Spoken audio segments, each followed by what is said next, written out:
Securities का part B, basic terminology use in the stock market. Screen पे check करो, ज्यादातर बहुत सारी चीजें आपको वही पे मिल जाएगी। ओके, तीन तीन मार्क के वेटेज के हिसाब से इसको देखो, जो भी टर्मिनोलॉजी, जो भी कंसेप्ट में डिलीवर करूंगा, अगर ये पूछा तो ये 3 मार्क के लिए पूछा जाएगा, इसके ऊपर नहीं पूछा जाएगा। So just weightage of 3 marks. Sensex का मतलब क्या होता है? Basics of Sensex, it is a sensitivity index which is associated with a stock market indices. Point number sir page number 1 keyword, ये नोट्स में से, पेज नंबर नहीं पता, मेरे को भी देखना पड़ेगा, पार्ट बी में से 312 पेज नंबर है।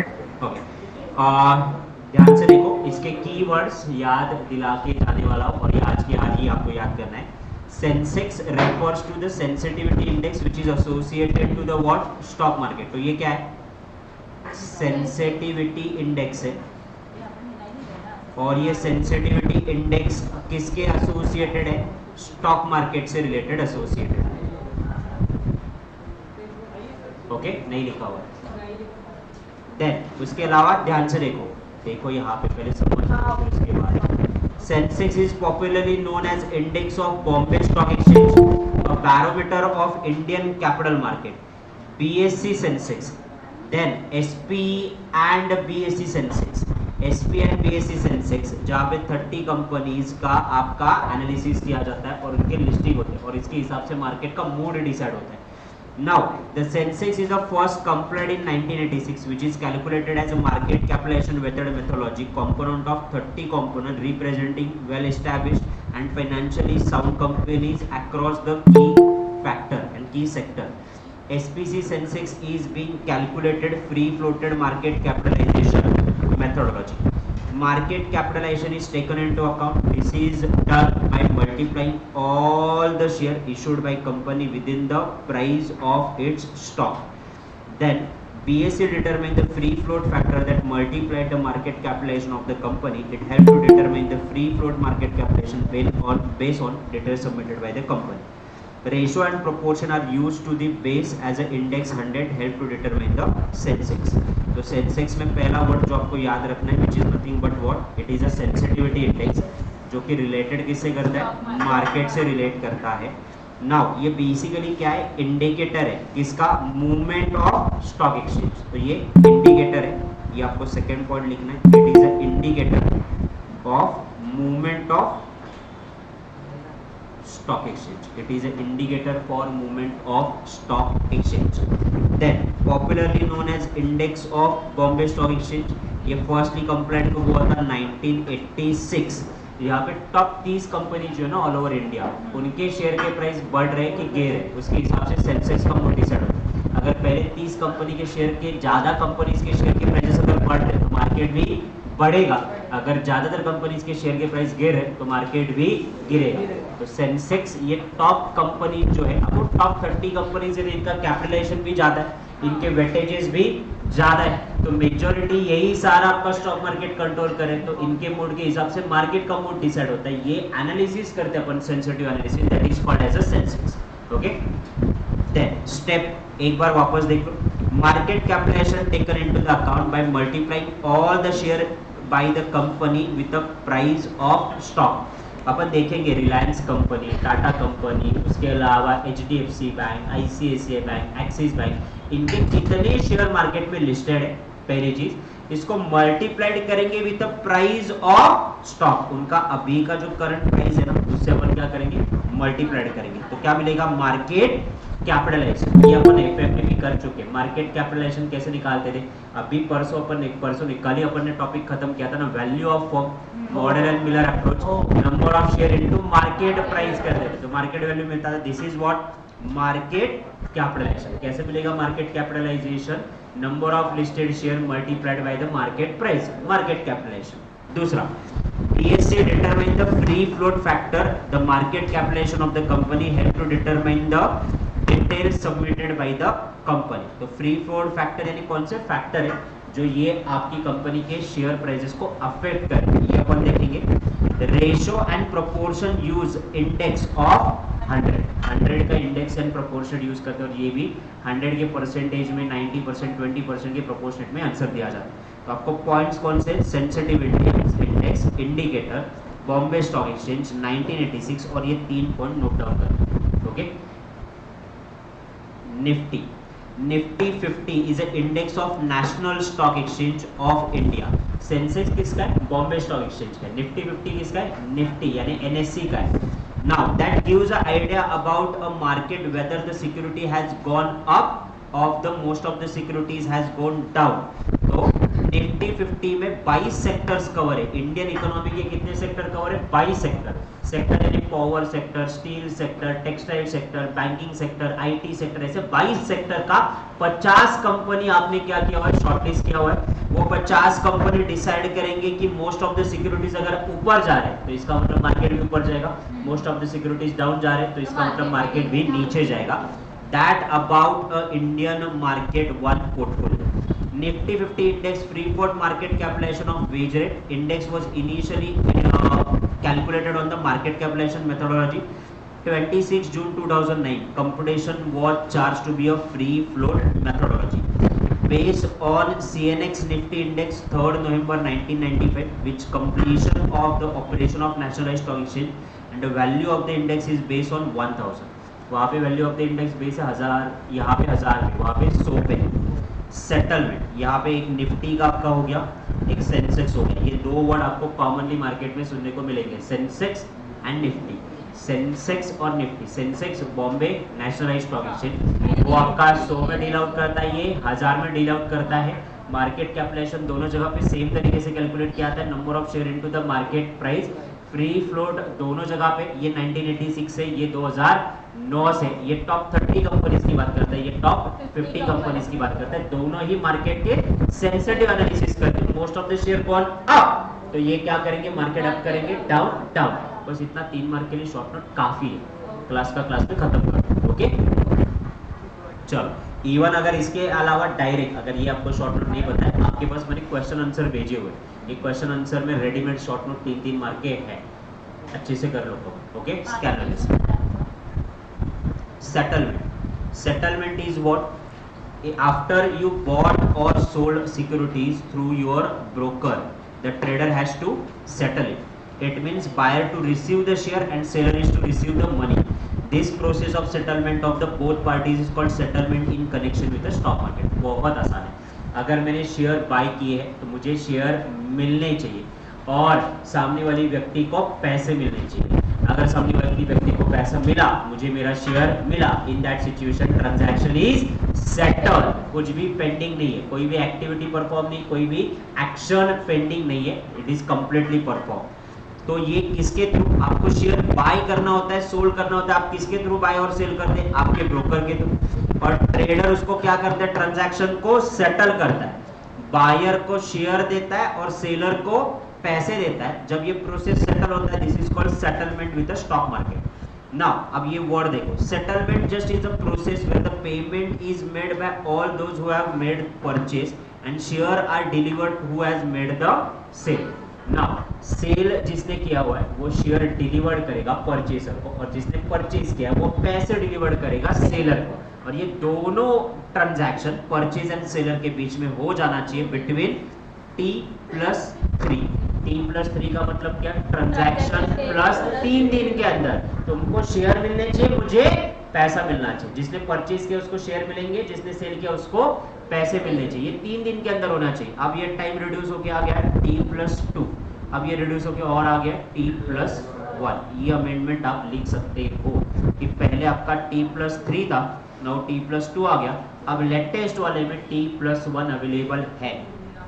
नाउ सेटलमेंट यस हो गया। 3 मार्क के लिए इतना सारा काफी है, बहुत ज्यादा। 3 मार्क के लिए पूछेंगे तो क्या है? आपको शेयर या बाय या सेल करने हैं तो बॉट एंड सोल्ड आप ब्रोकर के थ्रू करते हो, ब्रोकर आपके ट्रांजैक्शन सेटल करेगा, परचेसर को शेयर मिलेंगे, सेटलर को यानी सेलर को पैसे मिलेंगे on a transaction plus 3 days में, that is called as a settlement. Trade line, okay, ये अपन एफएम में पढ़ चुके हैं ऑलरेडी, वापस रिवीजन में पढ़ने वाले हैं। ट्रेड लाइन 2 लाइन होती है, एक बुलिश लाइन, एक बेरिश लाइन। ऊपर के साइड पे जा रहा है बुलिश, नीचे के साइड पे आ रहा है bearish. The price of the share in a particular direction for the longer period, short run में नहीं, longer period then it is called as what? Trend. Now direction, particular direction है, एक तो ऊपर के साइड पे जा रहा है या नीचे के साइड पे जा रहा है, that is called trend. अब ट्रेंड बुलिश भी हो सकता है या फिर बेरिश भी हो सकता है. Movement upward bullish trend, movement downward called bearish trend. Bearish market is weak or market is falling dominated by the seller. Bearish market का मतलब क्या है? तो ये मार्केट वीक है, मार्केट गिर रहा है. और क्यों गिर रहा है? बिकॉज सब लोग शेयर बेच रहे हैं, तो सेलर ज्यादा है और बायर कोई भी नहीं. अब सेलर ज्यादा है, बायर कोई भी नहीं है, तो दिमाग लगाओ ना, सेलर ज्यादा है इसका मतलब शेयर सेल यानी शेयर का सप्लाई ज्यादा है और खरीदने के लिए डिमांड कम है, तो प्राइस क्या होगा? गिरेगा. So bull market rise in price as number of buyer are more and seller are very few. Secondary movement that reverse the uptrend temporarily, that is called as what? Reaction. Secondary movement का मतलब पहले बढ़ रहा था फिर नीचे गिरना चालू हुआ, that is what? Reaction.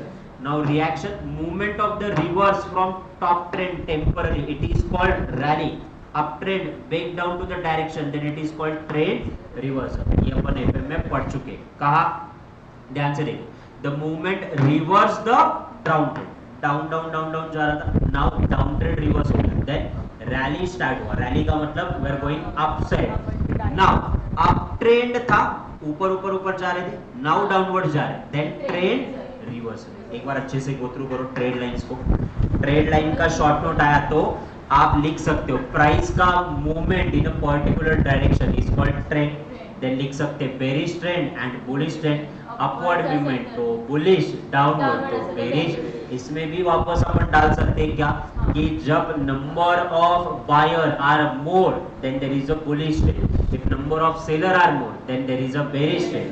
Now अगर आपका सेकेंड ट्रेंड यानी पहले ट्रेंड को ब्रेक करके सेकेंड ट्रेंड अगर रिवर्स डायरेक्शन में जा रहा है, यानी अगर ये डाउनवर्ड की जगह अपवर्ड जा रहा है, रैली है मार्केट में, और अगर ये अपवर्ड से डाउनवर्ड जा रहा है तो ट्रेंड रिवर्स हो चुका है. डन. शेयर मार्केट सिखाने का फीस देना चाहिए तुमसे, पता है? रैलीज एंड बुलिश ट्रेंड, ये डायग्राम के थ्रू दिखाने की जरूरत नहीं है ना.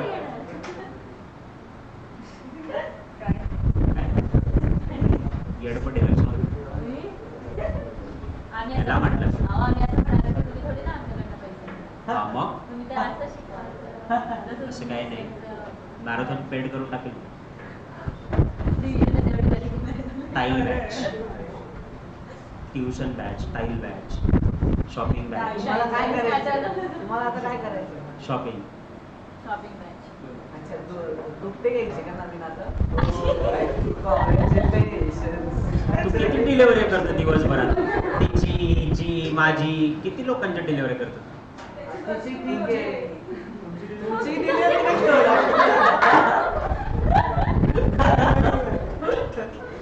तुम्हाला आगोबाई आलेच्या part 3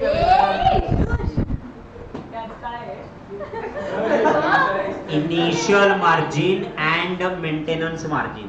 Okay, initial margin, the percentage of equity required when investor open a position. Percentage of equity required का मतलब आपके पास मिनिमम उतना इक्विटी मार्जिन होना चाहिए, that is called as a initial margin. And maintenance margin, minimum amount as per the market value of share, minimum share आपको hold करने पड़ेंगे उतने, that is called as a minimum margin. Now ध्यान से देखो, initial margin, the minimum amount calculated the percentage of transaction value to be placed by the client with the broker before actual purchase. The broker will take an advance amount to make the full settlement of the application. This amount kept into the client account at the time of actual purchase. Initial requirement refers to the percentage when the investor opens a position. कोई भी चीज अगर आप share market में खरीद रहे, ये generally future option में ज्यादा चलता है. इनिशियल मार्जिन, इनिशियल मार्जिन का मतलब फॉर एग्जांपल मुझे 100 रुपए के ऑप्शंस लेने, ओके, एक ऑप्शन 10 रुपए का, तो 100 into 10 मेरे को कितने देने चाहिए थे? 1000. तो आपका जो ब्रोकर है वो कहता है 25% मार्जिन रखो और फिर 100 ऑप्शन क्या करो, पुट ऑन करो. तो 25% में इनिशियली ये 100 ऑप्शन परचेज करने के लिए मेरे को 25% अमाउंट देना जरूरी है ना.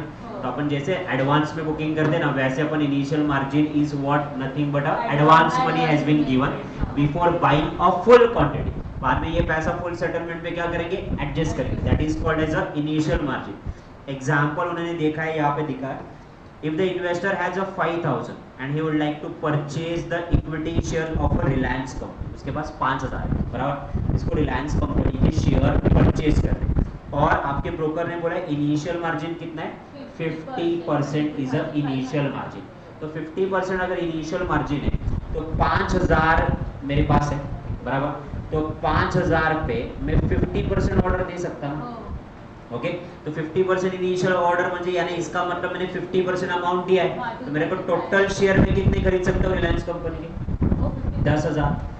50% is a initial margin. The amount of equity shares of the Reliance company is 50% amount ही मुझे अभी देनी है ना, मुझे पूरे देने हैं क्या, नहीं, मेरे पास 5000, तो 5000 मैंने क्या बोला कि ये 50% अमाउंट होगा, तो बाद में 5000 में देके टोटल शेयर में कितने के खरीद लूंगा, 10,000। अब यहाँ पे देखो ध्यान से, ना मेरे पास 10,000 है, ओके, और इनिशियल मार्जिन मनी कितना है, 25%, तो मैं रिलायंस कंपनी के कितने शेयर खरीद सकता हूँ, 10,000 डिवाइडेड बाय 25 इंटू 100 कर कितना हो जाए, 40,000 हो गया, चलो 40,000। वैसे मैंने लास्ट टाइम किया, 5,000 डिवाइडेड बाय 50 इंटू 100 कितना हुआ, 10,000। तो इनिशियल मार्जिन से आप total value of your portfolio लगा सकते हो कि आपको 10,000 के शेयर खरीदने हैं, तो मिनिमम आपको 50% पैसा देना पड़ेगा, तो अपन ने कितने दिए, 5,000।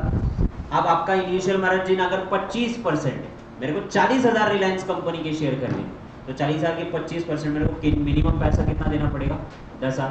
तो इनिशियल अमाउंट मेरे को देना पड़ेगा to buy the number of shares. Clear है? एक बार रीड कर लो, क्योंकि इनिशियल मार्जिन पे बहुत बार उन्होंने डायरेक्ट नोट पूछा है। It is a minimum amount calculated on a transaction value. मेरी ट्रांजैक्शन की वैल्यू कितनी थी, 10,000, मेरी ट्रांजैक्शन की वैल्यू कितनी थी, 40,000, उसमें से 50% मार्जिन था, तो 10,000 का 50% मार्जिन कितना हुआ, 5,000, 40,000 का 25% मार्जिन कितना, 10,000। उतने पैसे देके अपन क्या करते हैं, ऑर्डर प्लेस करते हैं for the actual purchase of share, that is called as what, initial margin. मैं कहता हूं अगर इनिशियल मार्जिन का अगर शॉर्ट नोट आया तो विद एग्जांपल के साथ एक्सप्लेन, ये रिलायंस वाला एग्जांपल चिपका के आओ। Next, maintenance margin. Maintenance margin, minimum amount calculated as a percentage of market value of securities and calculated on a trading of the last day of the closing price is to be maintained by the client with a broker. Minimum एक certain amount आपको आपके broker के साथ maintain करना है, that is called as a maintenance margin. If the deposit with the client falls below the requirement of the margin, broker are promptly take a margin call and broker may liquidate the security if he fail to maintain the margin call of a broker. अब example के तौर पे ध्यान से समझो, if you purchase 16,000 as a security, okay, rupees 8,000, एक हटा इसको, मॉड्यूल है, बहुत ज़्यादा प्रिंटिंग मिस्टेक है, मॉड्यूल ओपन करो, मॉड्यूल में एग्जांपल है उसका नहीं हुआ,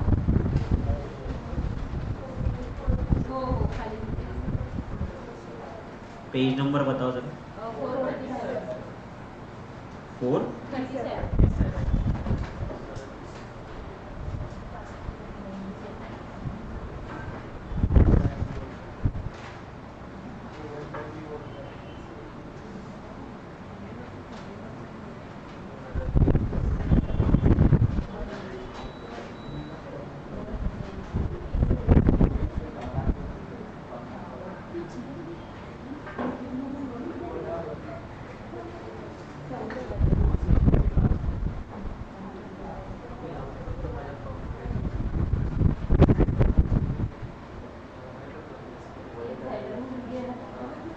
पुराने वाले में एग्जाम्पल था, यहाँ पे एग्जाम्पल नहीं दिया, 437 पे नहीं, मार्जिन्स लिखा है ना,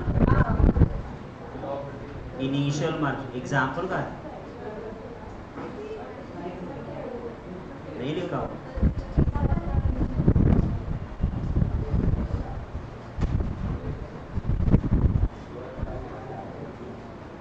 नहीं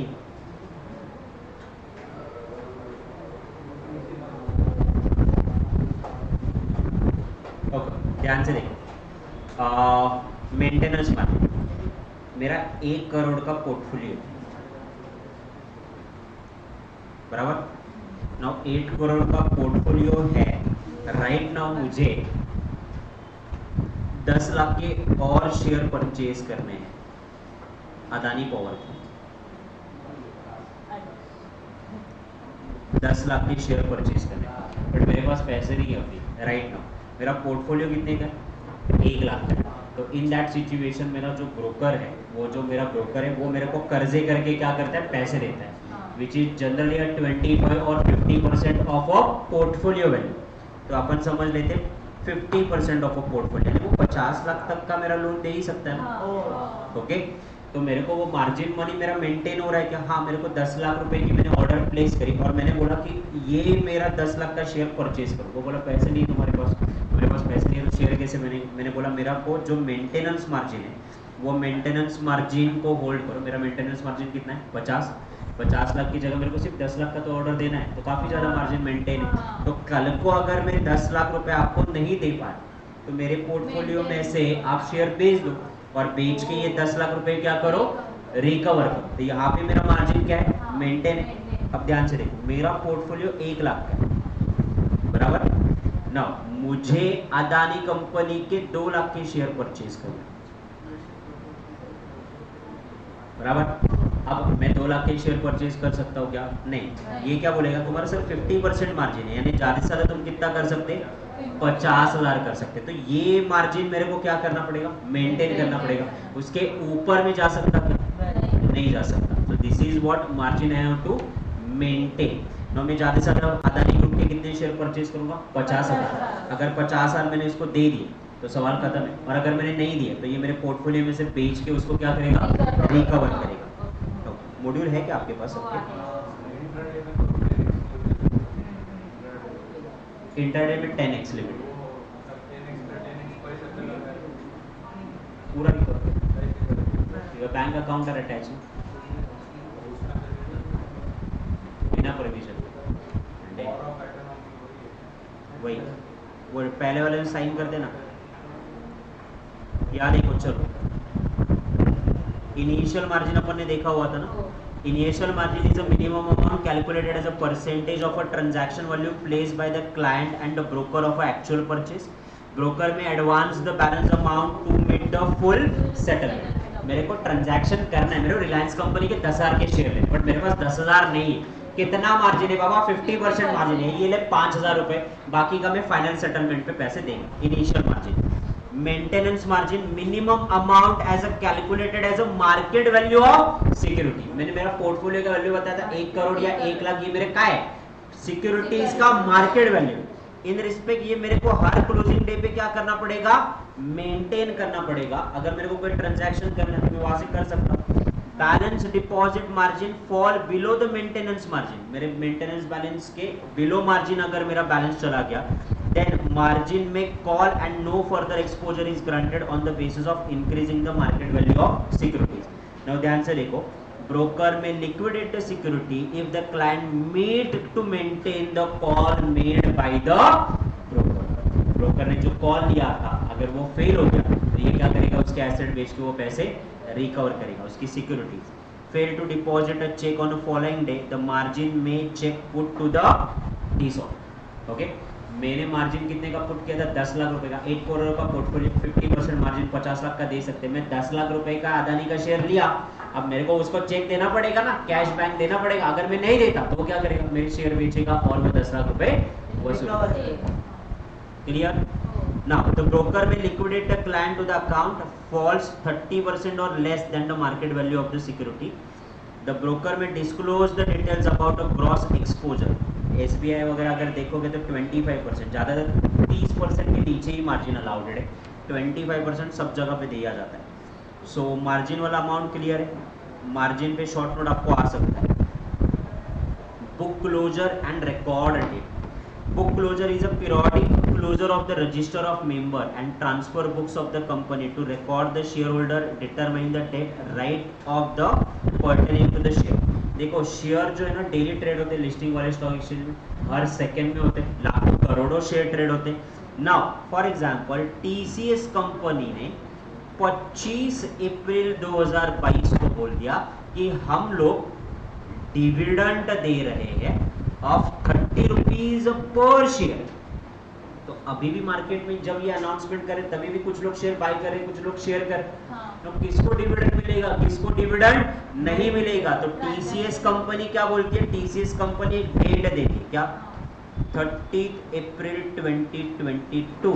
that day is called as a record date. उस टाइम पे हम लोग बुक्स ऑफ अकाउंट को क्या करेंगे? क्लोज करेंगे। और उस दिन जिनका जिनका नाम है इन्हीं को ये 30 रुपए का डिविडेंड मिलेगा। तो इन दैट सिचुएशन 25 को अगर कोई शेयर होल्डर है जिसको शेयर बेचना था, वो क्या बोलेगा? डिविडेंड लेके बेचता, 5 दिन बाद रुकता, डिविडेंड लेता, उसके बाद बेचता। और अगर किसी को डिविडेंड चाहिए, खरीदना होता है, तो क्या बोलेगा? खरीदना है तो 30 से पहले खरीदो। अगर डिविडेंड चाहिए 30 के बाद खरीदोगे तो डिविडेंड मिलेगा क्या? नहीं। So record date is a date when the books of account are close and the date when decided किसको डिविडेंड मिलेगा, किसको नहीं मिलेगा, किसको बोनस मिलेगा, किसको नहीं मिलेगा, किसको राइट शेयर मिलेंगे, किसको राइट शेयर नहीं मिलेगी। क्योंकि सेकंड पे होता है तो वो एक पर्टिकुलर डेट डिसाइड करना जरूरी है। So book closure is what? Register of member. अपन क्या कर रहे? क्लोज कर रहे ऑफ अ शेयर होल्डर। क्यों? टू डिटरमाइन किसको डिविडेंड देना है, किसको बोनस देना है, किसको राइट शेयर देना है। Book closure clear? Record date on the date which the books are closed for the purpose of determining the holder to whom the dividend is to be sent. Okay, next. Company may close the register of member maximum 45 days in a year, not more than 30 year one time subject to the previous notice. Maximum 45 days के अंदर, minimum 30 दिन के अंदर books क्या कर रहे हैं? Close कर रहे हैं। ये कंडीशन याद रखो। So point number 1 book closure का क्या? रजिस्टर और मेंबर क्लोज करें ताकि डिसाइड कर पाए dividend, right share, bonus share किसको देना है। Record date is a date जिस दिन बुक्स ऑफ अकाउंट क्लोज किया जाता है, इसका टाइम पीरियड मिनिमम 30 दिन, मैक्सिमम 45 डेज। डन।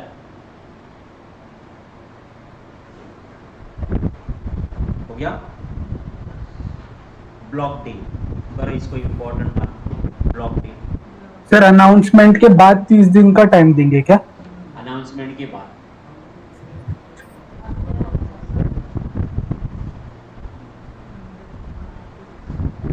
सेबी वो 30 दिन का लॉजिक समझो ना। डिविडेंड 30 दिन के अंदर पे करना है ना, that's the only logic. SEBI guideline outline the facility of the provide separate trading window to facilitate execution for the large trade. The exchange has been introduced new block window mechanism for the block trade from the 1st January 2018. The session timing: morning block deal window and afternoon block deal window.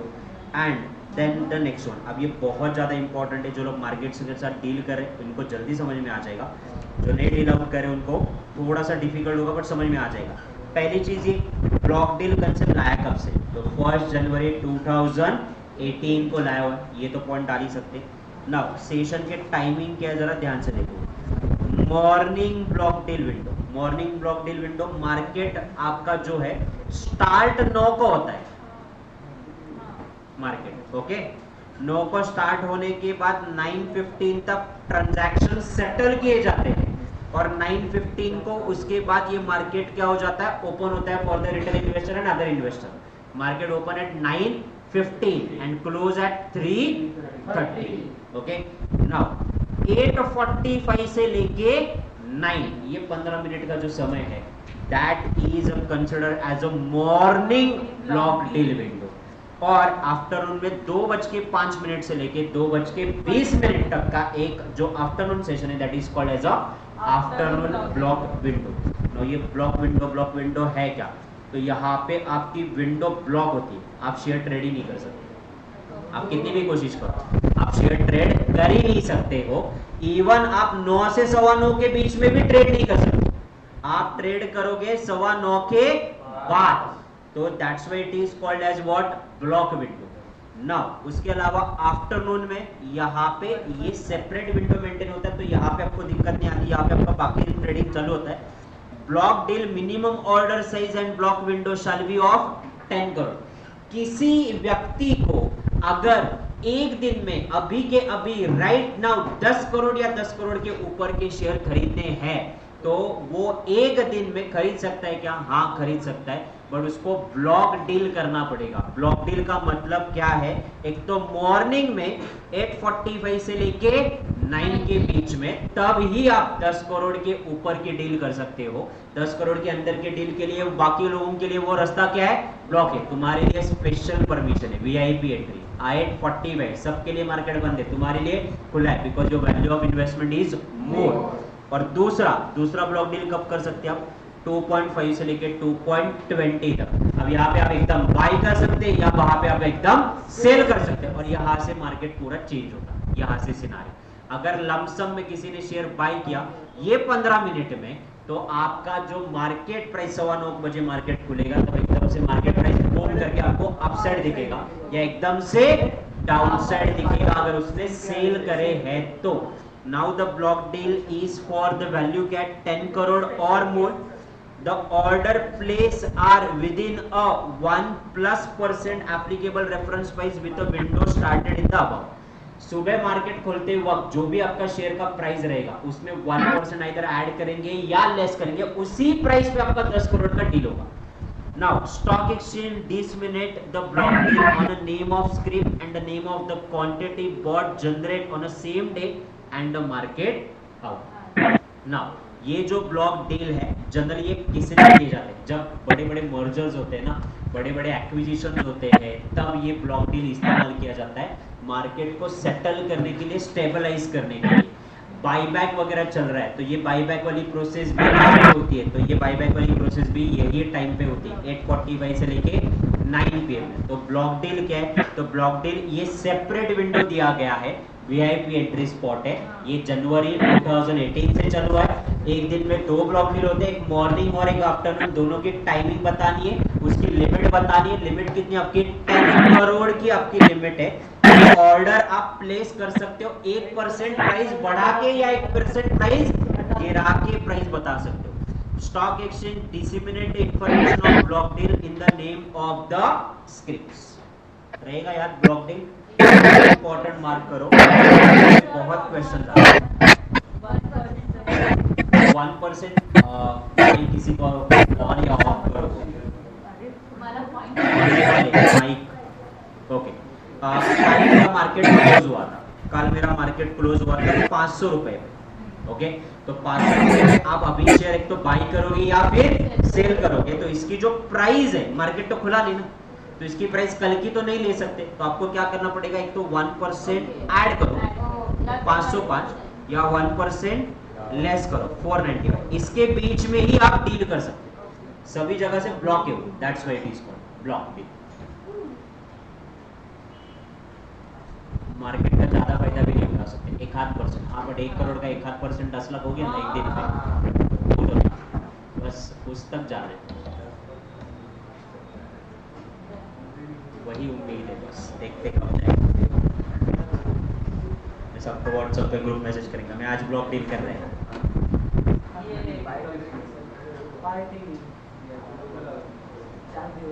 Done. Block deal के बाद world deal, this is also mark as a important one. Blindly trust करो मेरे पे, इस बार आएगा ये दोनों, ब्लॉक डील और world deal. Blind bulk deal in trade where the total quantity are bought or sold 0.5% of the total number of share of a listed company। तुम्हारी ओवरऑल लिस्टेड कंपनी के टोटल शेयर जितने हैं ना, उसका 0.5% या उससे ज्यादा की शेयर आप टर्न करें तो बल्क में माना जाता है, इसको it is called bulk deal. Reliance company के मार्केट में 4,500 करोड़ शेयर है, ये शेयर है, इसको 10 से मल्टीप्लाई करोगे तो अलग अमाउंट है, इतने तो सिर्फ शेयर है, इसका आधा करो, आधा कितना हो जाएगा? 4.5 करोड़ के आधा 2.25 करोड़। 2.25 करोड़ कैसे होगा? 22,500,000 यानी 22,50,000 तो ये ज़्यादा क्वांटिटी हुआ ना, 22,50,000 के शेयर खरीदे। अपन कितना खरीदे? 50, 40, 100, 200, 300। मैं तो मैक्सिमम शायद मैंने कौन से शेयर लिए रहेंगे, वो इसके लिए रहेंगे सत्यम कंप्यूटर्स वाले, बस ऑन दैट बेसिस उतना क्वांटिटी पे अपन बाई नहीं कर। 22,50,000 शेयर खरीद रहे, सो इट्स ह्यूज, आधा percent. Then it is called as what? Bulk deal. Bulk deal are transaction during the normal trading day provided by the broker through the trading hour. Bulk deal driven and takes place throughout the trading day. ये दिन भर में खरीदे जाएंगे। Stock broker facilitates and reveals the stock exchange bulk deal on a daily basis. Bulk deal order visible to the everyone. It happens through the single trade and notified by immediately on a execution of order. If it happens to the multiple trade, it should be notified that exchange within a 1 hour from the close of the trading. Trade line करके एक app है, trade line के अलावा trade view करके एक app है। ये apps अगर आप ट्रेडिंग करते हो तो यूज करो। यहाँ पे ना विद इन 10 मिनट्स आपको अपडेट हो जाता है कि किसने बल्क डील किया है, किसने नहीं किया हुआ। That is a call. अगर ये इंसान 22,50,000 शेयर खरीद रहा है, कुछ सोच समझ के ही खरीद रहा रहेगा ना, तो चलो उसके पीछे पीछे अपना भी थोड़ा बहुत फायदा हो जाएगा। अगर ये बेच रहा है तो अपन भी पता नहीं, कुछ ना कुछ तो कांड जरूर होगा। So these are the things. मैं ब्लॉक डील करता, तुम बल्क डील करता। ये दोनों क्लियर है? Yes sir. अच्छा, स्टॉक मार्केट इंडेक्स तो वो तो अपन ऑलरेडी कवर कर चुके हैं ना। बेसिस ऑफ सेंसेक्स एक बार पढ़ते गए, सेम वर्ड टू वर्ड जो मेरे नोट्स में लिखा है वही लिखा हुआ है, वापस कुछ वो नहीं है चेंज। 30 स्टॉक, ये 30 कंपनीज को रिप्रेजेंट करेगा। स्टॉक मार्केट इंडेक्स है, सेंसिटिविटी एनालिसिस है, सेम। एक बार जस्ट गो थ्रू कर देगा सेंसेक्स वाला पार्ट।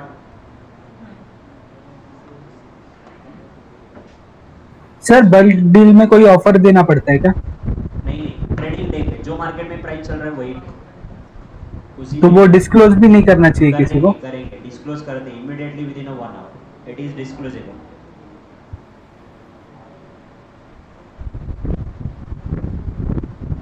सर मतलब बल्क डील करने के बाद करेंगे, पहले नहीं करेंगे ना? एक मिनट, क्या?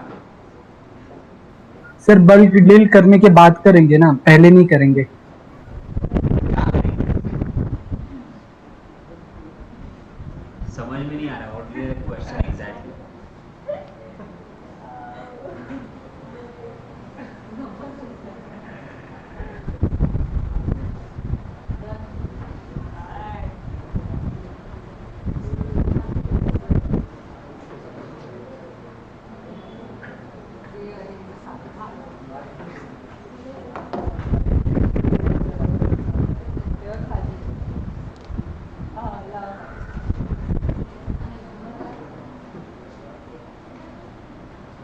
पढ़ो जल्दी, चलो। ऑनलाइन वाले क्या हो गया?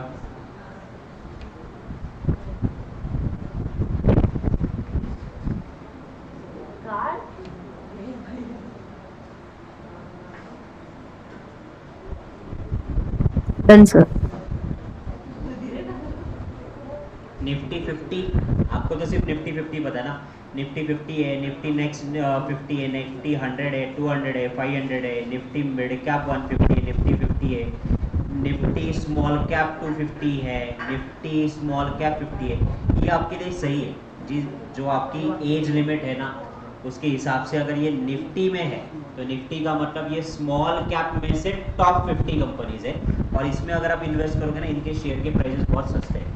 जब आप 30 या 40 के हो जाओगे ना, तब तक ये आपको कम से कम 300-400 गुना रिटर्न दे चुके होंगे तब तक के लिए। इस पे फोकस कर सकते हो आप। और ये रेडीमेड लिस्ट आपको मिलता है, आप गूगल पे जाओ, सर्च करो, आपको रेडीमेड लिस्ट मिलता है। Now you have to take analysis, 2-4 company short करो, उसमें से पैसा लगाओ। This is possible.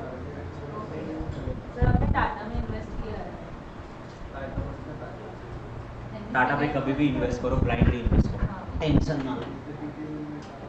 वो मेरी रिटायरमेंट के पैसे।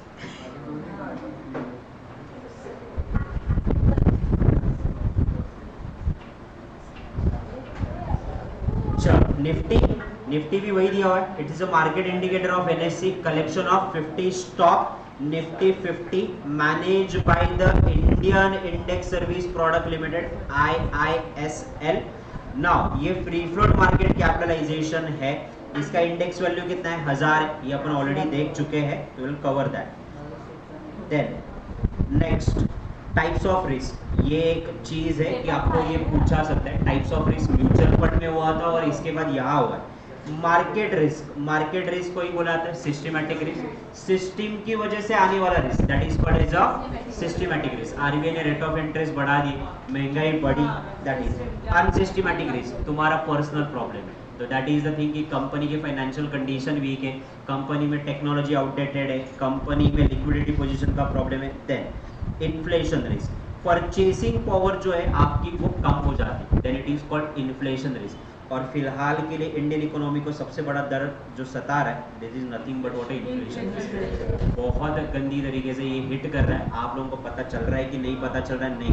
Crude prices, oil prices are increasing so tremendously because of that Russia and Ukraine war कि इस पे अब किसी का कंट्रोल नहीं, ना सरकार का कंट्रोल है, ना इकोनॉमी का कंट्रोल है, ना वर्ल्ड इकोनॉमी का कंट्रोल है. अब जब मेरी परचेसिंग पावर कम हो जाती है ना, तो मैं क्या करता हूँ, मेरी जो परचेसिंग पावर कम हो जाती है का मतलब जो मेरे को पहले 100 रुपए में 10 किलो का गेहूं मिलता था, अब मेरे को 100 रुपए में 10 किलो नहीं मिलता है, 8 या 5 केजी ही मिल जाता है. Now I purchase more. Now in that situation मेरी सेविंग कम होती है, मेरी सेविंग कम होती है तो इन्वेस्टमेंट कम होती है, इन्वेस्टमेंट कम होती है तो कैपिटल फॉर्मेशन कम होता है, कैपिटल फॉर्मेशन कम होता है तो बिजनेसेस कम हो जाते हैं, उनको कर्जे नहीं मिलते. एट द एंड ये इफेक्ट आपकी पूरी इनकम पे दिखाता है. मंदी आने के बहुत ज़्यादा चांसेस है अगर गवर्नमेंट ने सही टाइम पे सही प्रोसेस नहीं लिया. Liquidity risk is what? Liquidity risk, company can't bought and sold quickly enough. दिख रहा है सामने कि मेरे को मार्केट में प्राइस कम हुआ है बट मैं बाई नहीं कर पा रहा, या मेरे को मटेरियल सस्ते मिल रहा है, मैं बाई नहीं कर पा रहा क्योंकि मेरे पास कैश ही नहीं. That is called as an liquidity risk. Business risk, business that company may stop operation due to unfavourable operation and financial situation. मेरे पास कैपिटल ही नहीं है, permanent working capital, regular capital, जिसकी वजह से मैं बिजनेस कंटिन्यू कर पा रहा हूँ. अनफेवरेबल ऑपरेशन, इलेक्ट्रिसिटी नहीं है, that is the thing. MP में फिलहाल के लिए पिछले 2 दिन से इंडस्ट्रियल एरिया में इलेक्ट्रिसिटी नहीं, पूरा प्रोडक्शन ठप हो चुका है. Now unfavourable term production activity. Business risk, volatility risk, a risk which may fluctuate a stock price, volatility. and currency risk, रुपये का वैल्यू कम हो रहा है, डॉलर का प्राइस बढ़ रहा है, then it is called currency risk. Done? Okay. Now bank account, trading account, demat account. Okay, आपका जो बैंक अकाउंट है वो आपके डीमैट अकाउंट से लिंक होता है. क्यों? क्योंकि आप जब शेयर बाय करते हो या सेल करते हो तो जो शेयर आते हैं ना, 1000 शेयर, 2000 शेयर, 200 शेयर, 300 शेयर, ये आते हैं शेयर आपके डीमैट अकाउंट. और शेयर बाय करने पे पैसा जाता कहाँ पे? बैंक अकाउंट से. और सेल करने पे पैसा आता कहाँ पे? बैंक अकाउंट पे. और शेयर जो जाते और आते हैं वो कहाँ से आते हैं? आपके डीमैट अकाउंट से. और ये आपके पूरे अकाउंट रिकॉर्ड करता है, which is nothing but what a trading account. Now इसका केवाईसी होना बहुत ज्यादा जरूरी है. आज के तारीख में बिना केवाईसी के कुछ भी नहीं होता है. तो दैट्स द थिंग. पहला, प्रिवेंटेशन ऑफ मनी लॉन्ड्रिंग. हवाला के थ्रू, शेयर मार्केट के थ्रू पैसा इधर का उधर तो नहीं कर रहे ना. That's why money laundering act ये एप्लीकेबल होता है. तुमने पूरा मनी लॉन्ड्रिंग एक्ट मेरे पे खत्म किया है, मेरे को पता है. Demat account, trading account, bank account, ये जो आपके चीजें हैं, ये एड्रेस प्रूफ आपको देना जरूरी है, आपका address. Then Aadhaar card mandatory है, passport, voter ID, driving licence. तो इन शॉर्ट क्या, एक आपका एड्रेस प्रूफ और एक आपका आईडी प्रूफ, ये 2 देने आपको जरूरी है. Then market surveillance. Market surveillance plays an important role about the market integrity and the core objective of market regulator. Market integrity is achieved through the surveillance, inspection, investigation and enforcement.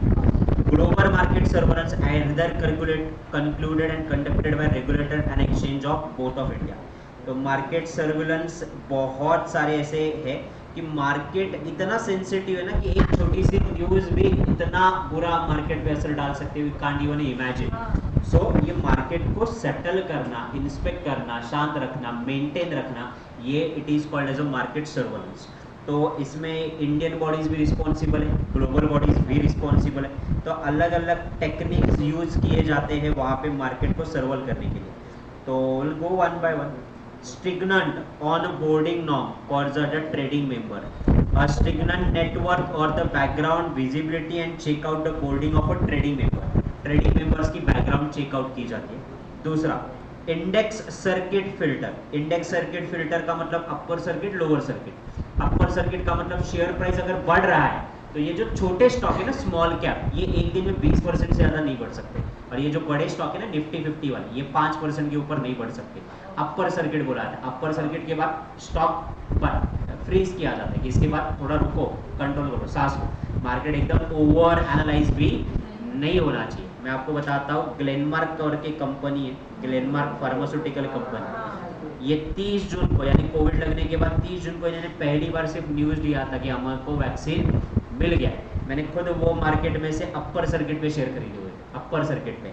ये share तब कुछ तो चल रहा था 375 या 340 पे समराउंड। मेरे को पहले वाले स्लॉट में नहीं मिला अपर सर्किट, फिर भी मैंने ऑर्डर लगा के रखा। Upper circuit means there is a no seller, only buyer. लाखों करोड़ों में बायर थे, फिर भी मैंने ऑर्डर लगा के रखा हुआ था बल्क वाली क्वांटिटीज में। मेरे को 390 के आसपास इसके शेयर मिले थे, और ये एक दिन में शेयर प्राइस 375 से 630 तक गया था, यानी 3 बार अपर सर्किट हुआ। जनरली एक दिन में एक बार अपर सर्किट लगता है, ये 3 बार 20 एक ही दिन में 60% रिटर्न देके गया था, because of that one day news. उसके बाद नीचे चढ़ा, वन डे प्रॉफिट बुक कर लिया था trading.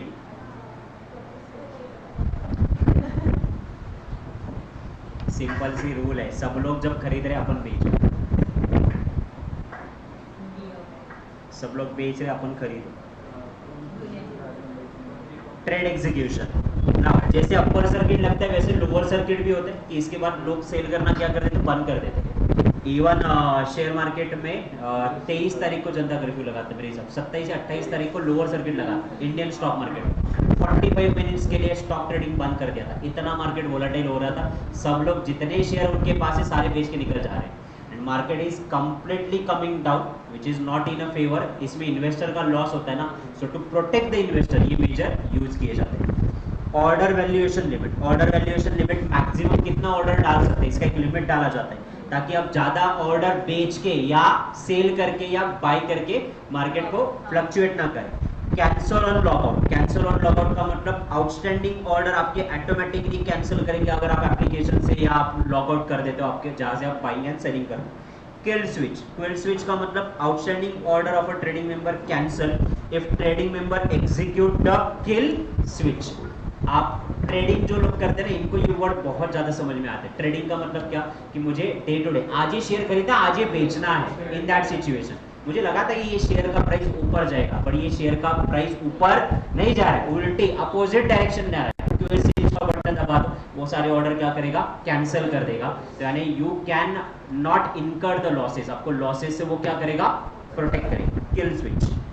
Then risk reduction mode, compulsory close out, ऐसे बहुत सारे वहां पे है। Fix price band, periodic calculation, rumour verification and all that. Grievances into the security market, क्या आपको अलग से बताऊं, चैप्टर पढ़ा है अपन ने आपका पूरा का पूरा स्कोर, जहां पे पोर्टल पे आप इंफॉर्मेशन दे सकते हैं। Now this is the important one, FDI policy, Fed policy. Fed policy and RBI policy, ये दोनों को क्या करो, इंपॉर्टेंट मार्क करो। पहले आरबीआई पॉलिसी पे आओ तो फेड की पॉलिसी अपन समझेंगे। आरबीआई, क्या आरबीआई की पॉलिसी से आपका मार्केट रेट हिलेगा? हाँ, yes. RBI rapid economic growth, RBI क्या करती है, मॉनेटरी पॉलिसी डिसाइड करती है ना देश में, अब इकोनॉमी की पॉलिसी डिसाइड करती है। तो ध्यान से देखो, अब देश में लग रहा है, क्या लग रहा है बाकी देश में, कि बहुत ज्यादा देश में लोगों के हाथ में क्या है, पैसा है। तो लोगों के हाथ में पैसा, तो लोग क्या करते हैं ना, 20 रुपए की चीज 30 रुपए देके भी खरीद लेते हैं, तो which is not in a good sense. तो लोगों के हाथ में से पैसा आरबीआई क्या कर देती, निकाल देती। ओके। और मार्केट में मंदी है, एकदम मंदी का माहौल है। क्यों मंदी का माहौल है? क्योंकि लोगों के हाथ में पैसा नहीं, फिर कर्जे सस्ते में बांटे जाते हैं, तो लोगों के हाथ में पैसा आता है, तो लोग क्या करते हैं, चीजें खरीदना चालू करते हैं, तो वो मंदी थोड़ा सा क्या हो जाता है, हट जाता है। तो आरबीआई मॉनेटरी पॉलिसी डिसाइड करती है कि इकोनॉमी में कितना पैसा रखना है, कितना नहीं रखना है, और वो इकोनॉमी में कितना पैसा रखना है उसके हिसाब से मेरी saving and investment and capital formation and stock market मेरा क्या करता, अफेक्ट करता है। तो rapid economic growth, exchange rate stability, price stability, balance of payment equilibrium and neutrality of the money, ये सब आपके किसके ऑब्जेक्टिव है? तो ये आपके आरबीआई की पॉलिसी, इकोनॉमी को स्टेबल करना, आपके रुपी प्राइस को स्टेबल करना, then price stability, balance of payment, CECT में पढ़े adverse balance of payment and favourable balance of payment. तो बैलेंस ऑफ पेमेंट मेंटेन करना, Indian currency and out currency कितनी आ रही है जा रही है उसका, and neutrality of the money, ये पॉलिसी डिसाइड कौन करता? आरबीआई।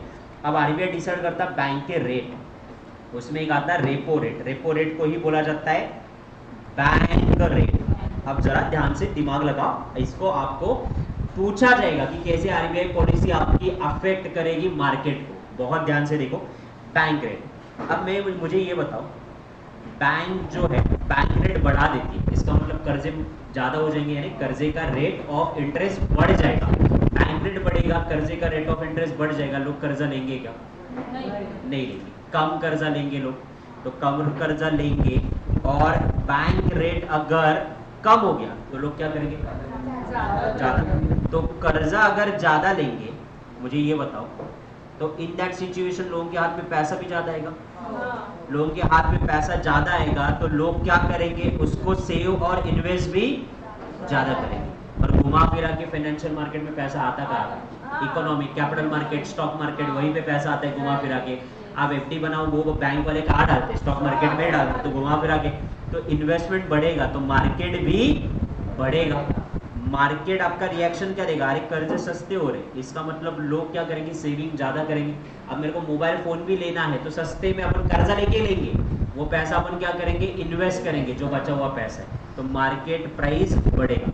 लोन महंगे हो गए, इन दैट सिचुएशन लोग कर्जा नहीं लेंगे, कर्जा नहीं लेंगे तो लोगों के हाथ में पैसा नहीं होगा, पैसा नहीं होगा तो इन्वेस्ट कम करेंगे, इन्वेस्ट कम करेंगे तो मार्केट डाउन चलाएगा। तो ये रिलेशनशिप यहाँ पे देखो, ये डायरेक्ट रिलेशनशिप है कि इनडायरेक्ट रिलेशनशिप है? आपका इनडायरेक्ट रिलेशनशिप दिखा रहा है।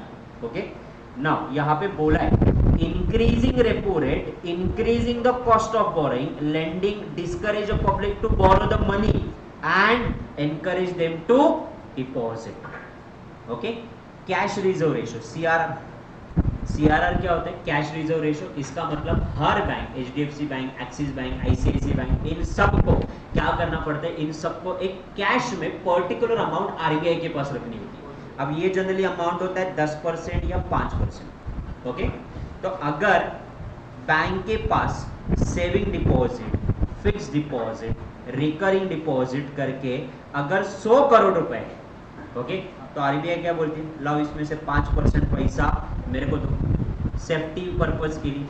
कल को तुम्हारा बैंक डूब गया तो दैट्स मीन सेफ्टी पर्पज के लिए। तो 5 करोड़ इनके पास बचे, तो बैंक के हाथ में कितने? 95 करोड़। तो बैंक कर्जे कितने के देगा? लोन 95 करोड़ की ही देगा। ओके, नाउ अगर आपका कैश रिजर्व रेशियो बढ़ जाता है, मैं 5% की जगह 20% कर देता हूं, तो 20 करोड़ आपके आरबीआई के पास चले गए, तो आपके हाथ में कितना है? 80 करोड़। तो आप लोन भी कितना दोगे? 80 करोड़। तो लोन कम दोगे ना आप लोग, लोन कम दोगे तो लोगों के हाथ में पैसा बचेगा क्या? नहीं। Cash reserve ratio, commercial bank has to maintain cash with the reserve bank of India.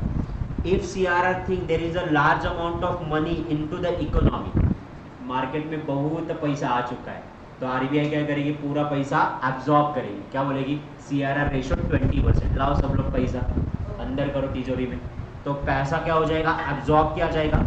Conserve CRR decreases of the opinion that inflation is in control and industry need to monetary boost up. Reduction in CRR, more money into the hand of commercial bank and to the industry. More money in the hand boost the production, consumption and employment. Production बढ़ेगा, consumption बढ़ेगा, employment बढ़ेगा, saving बढ़ेगी, investment बढ़ेगी, तो market भी बढ़ेगा। Now this is the thing कि यहाँ पे CRR अगर कम होता है तो मार्केट बढ़ेगा, CRR अगर बढ़ जाता है तो मार्केट गिरेगा। सेम CRR के साथ साथ स्टैट्यूटरी लिक्विडिटी रेशो SLR क्या कहता है? SLR जो है आपका, ये SLR आपको कैश में पैसा नहीं रखना है, लिक्विडिटी में पैसा रखना है। यानी जितने भी axis bank, HDFC bank, ICICI bank, SBI bank के, इनके पास जितने भी डिपॉजिट है 100 करोड़ के, इसमें से 10%, 15% लिक्विड अमाउंट में गोल्ड, सिल्वर, इस फॉर्म में आपको RBI के पास पैसे ही रखना है। तो दोनों में फर्क नहीं, वहां पे कैश में रखना है, यहाँ पे लिक्विड में रखना है, बट दोनों का लॉजिक सेम। ज्यादा रेशो बना देंगे तो मार्केट डाउन हो जाएगा और कम रखोगे तो मार्केट बढ़ेगा। रिवर्स रेपो रेट, अब ध्यान से देखो, रिवर्स रेपो रेट RBI जिस रेट से बैंक को कर्जा देती है that is called as a repo rate, बराबर। अब RBI ने बैंक को महंगा कर्जा दिया तो वो कस्टमर को भी आगे महंगा कर्जा देंगे ना, बराबर। अगर बैंक ने रेपो रेट कम कर दिया, सस्ता कर्जा कर दिया, तो कस्टमर को भी अपन लो कॉस्ट देंगे। अब ध्यान से देखो, ये क्या हुआ? रेपो रेट ना। अब यहाँ पे कौन किसको लोन दे रहा है? RBI बैंक को लोन दे रही है। जब बैंक से RBI लोन लेती है then it is called as what? Reverse repo rate. Got it? Now अब रिवर्स रेपो रेट में क्या होता है, ध्यान से देखो। The rate at which RBI borrows the money from commercial bank. Increasing reverse repo rate decrease the money supply and vice versa, and other thing are constant. Increasing reverse repo rate, the commercial bank will get a more incentive and park the fund with the RBI. अब मुझे ये बताओ, okay? Bank को बोला गया तेरे को customer को कर्जा देना है कि RBI को कर्जा देना है? वो सबसे पहले बोलेगा RBI सिक्योर्ड है बाबा, कस्टमर का क्या भरोसा, आज है कल नहीं। दूसरी चीज, RBI बोलता है तू मेरे को कर्जा देगा मैं तेरे को 14% इंटरेस्ट देगा, और कस्टमर को बोला तू इंटरेस्ट देगा तो मैं 12%, तो कहाँ जाएगा यार? रेस भी कम है, ऊपर से रिटर्न भी ज्यादा है। तो ये बैंक वाले क्या करेंगे? ज्यादा कर्जा किसको देंगे? RBI को, कस्टमर को ठेंगा। अब कस्टमर को ठेंगा तो कस्टमर के पास पैसे नहीं आ रहे, ना प्रोडक्शन हो रहा है, ना एम्प्लॉयमेंट हो रहा है, तो इकोनॉमी क्या करेगा? Down, market down. समझ में आ गया?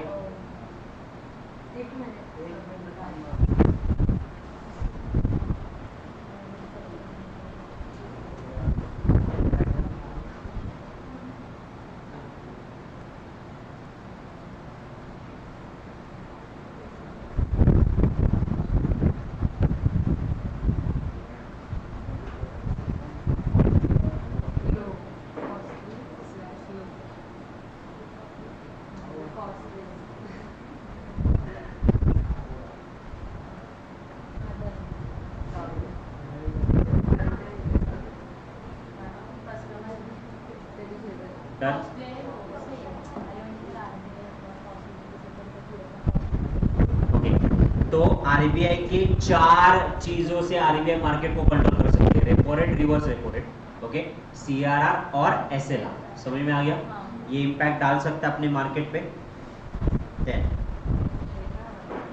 ओके, हो गया, ये चैप्टर खत्म है। 1-2 सेकंड के लिए रुको। Wholesale index and consumer index, इसका एक डिफरेंस है जो कि इम्पोर्टेंट, वेरी वेरी इंपॉर्टेंट, ये भी इस बार आएगा। आपको मैं शायद नोट्स में से ही करवाता हूँ, वो बेटर है। नोट्स में है, नोट्स के अलावा अगर आप ये आपका स्कैनर चेक करोगे उसमें भी आपका जो PDF भेजा है स्कैन करके भेज दे, स्कैनर।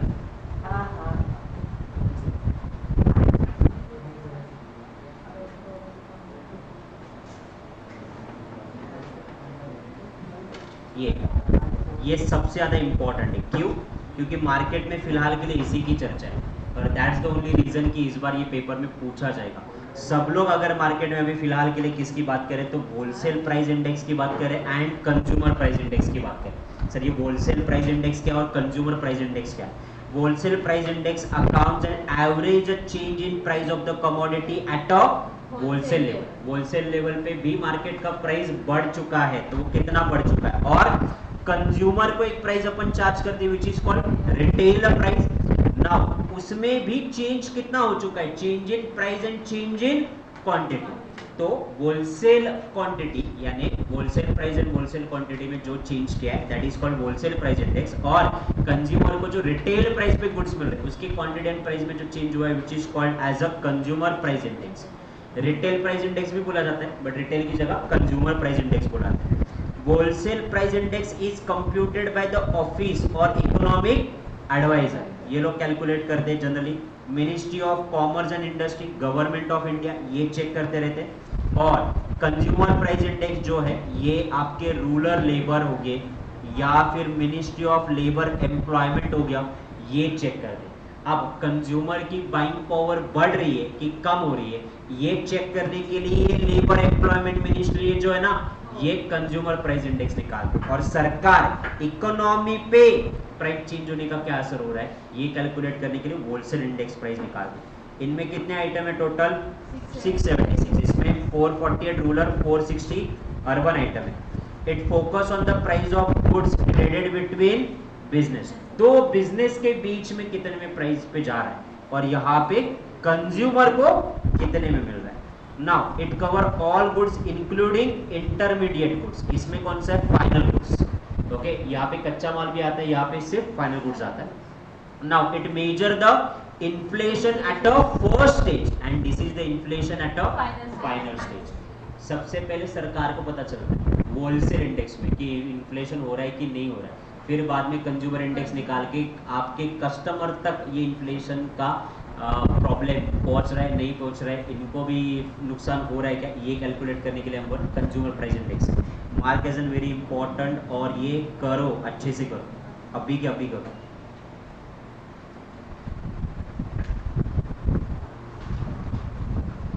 सिक्योरिटीज में आज मुझे कुछ शॉर्ट नोट कंफर्म चाहिए, लिख के लेना है लिख के लो, आपको याद करवाना है याद करो, बट आज एक 7-8 नोट्स है जो आपको कंपलसरी देने ही।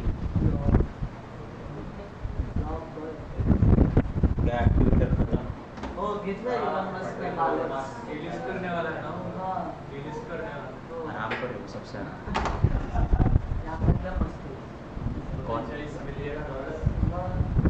54 का ऑफर देखिए, 54 में $10 मिलियन बचा है, और क्या चाहिए, वो भी हॉस्टाइल टेक ओवर से, ऐसे भी नहीं सीधे रास्ते से, भलाई का जमाना ही।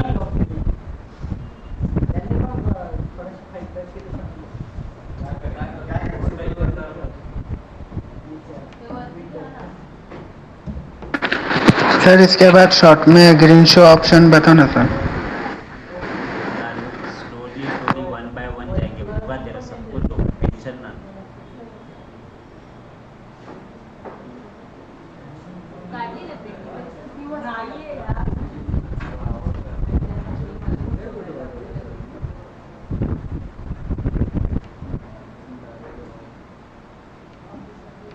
Being an investor is a good, being an unethical investor is most bad। ये एलन मस्क वैसे सबसे आराम और इन्वेस्टर है, तो उसको एथिक्स का कुछ पढ़ा नहीं, सिर्फ उसको उसके प्रॉफिट का पढ़ा है।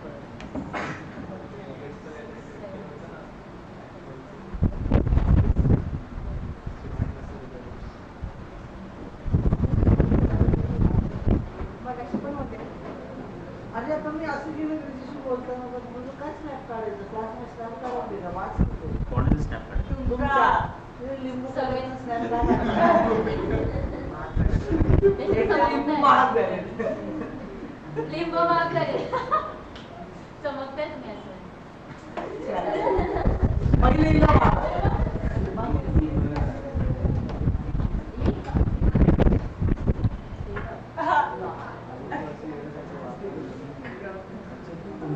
अरे तुम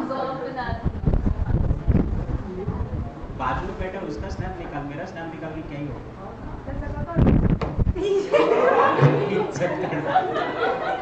त्याचा का काढो Sense of inflation at final stage. हो गया क्या?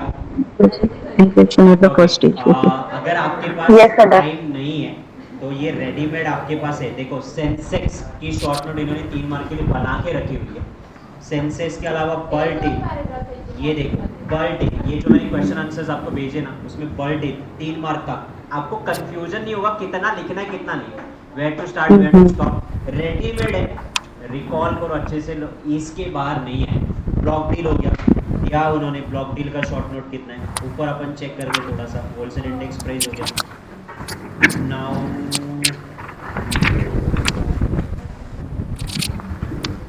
मार्जिन ट्रेडिंग भी दिया है। देखो बुक क्लोजर एंड रिकॉर्डेड दिया है, सर्किट ब्रेकर दिया हुआ है वहां पे, initial margin and maintenance margin का डिफरेंस दिया हुआ है।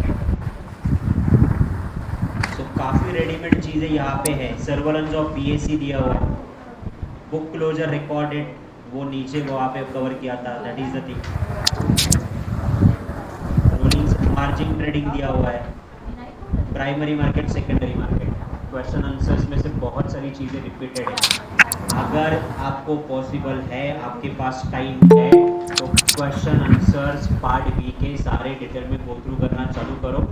एज इट इज़ रीड करोगे तो भी चलेगा, एज इट इज़ एग्जाम में लिख के आओगे तो भी चलेगा, but make sure that question and answers cover करते हैं वो सिलेक्टेड बेसिस पे ना। एक बार मॉड्यूल या अपने क्लास के जो नोट्स है वो गो थ्रू करो, उसके बाद क्वेश्चन आंसर। वैसे भी जब तक बेसिकली आप लोग स्वेट इक्विटी हो गया या बाकी के चैप्टर में, जैसे ही चैप्टर खत्म होता है शाम को आप देख ही रहे हो क्वेश्चन आंसर, जैसे आपके एमसीक्यू करे वैसे इसके भी देखो। आपको मैं कुछ चीज़ें आज बोल रहा हूँ, ये आपको बाय हार्ट लर्न आज होनी ही चाहिए। पहला वाला लिख के रखो, block deal, bulk deal, margin, अरे तू काय करते सोड margin, tools of RBI to control market,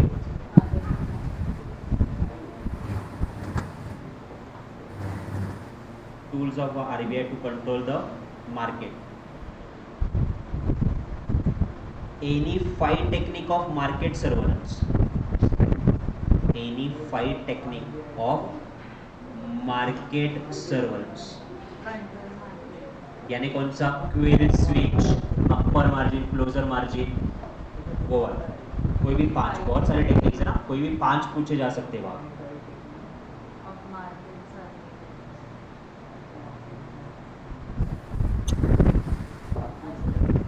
trend,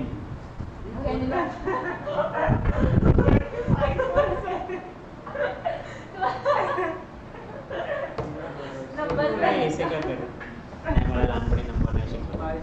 तुम्ही किती मूर्ख आहेत, मला नंबर येत नाही तरी माझ्याकडनं अकाउंट शिकतो।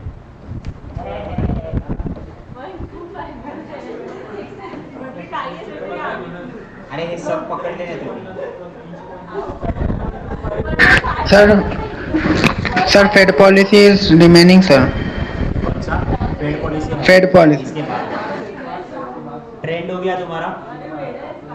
अरे तो असं सांगते की त्याला एक मला 2 सेकंड हां आणि मार्जिन 5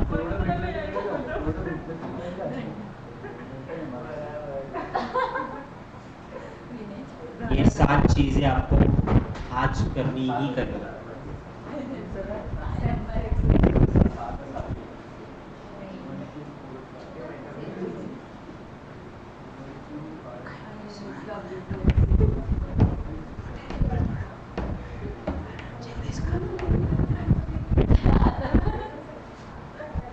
सर एक रिक्वेस्ट है सर। कितना इन्वेस्ट करेगा भाई? सर प्लीज सर, आज वो डाउट प्लीज क्लियर कर दो ना सर, प्लीज।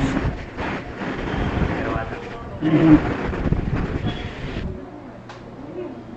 ये वाला हो गया। चलो फेड वाली पॉलिसी पे आ जाओ।